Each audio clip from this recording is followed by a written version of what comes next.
Galing ko lang sa palengke. Bumili ako ng iyan. Tapos, itlog. 100. Tapos, gulay. Mga gulay. Isang, ganyan. Tapos, bumili rin ako nitong, ayan. Tapos, konting sibuyas, tapos kangkong. Tapos,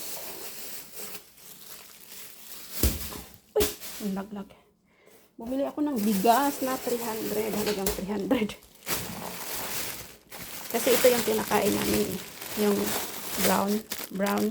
brown na kanin. Tapos, lagyan ko ng kunting puti. Kaya, bali, isa kalahati na ano nito. Tapos ito kalahati.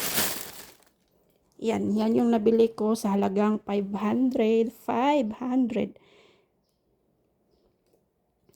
Pera ng amo ko to. Tapos bumili rin ako ng akin, pero pera ko. Gustong-gusto ko talagang kumain ng papaya. Tapos alam niyo ba kung magkano tong papaya? Tinimbang siya, tinimbang. Ito, 55 yan. Pero, inaano ko na lang para, kasi gusto ko talaga kumain ng papaya eh. Ilagay ko to sa ref para lumamig siya. Tapos, bumili ako ng, para pagahan ko.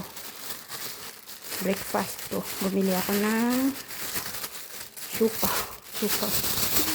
Tawag dito manso. Yan. Bumili ako ng dalawa. Tag-20 ang isa. Yan.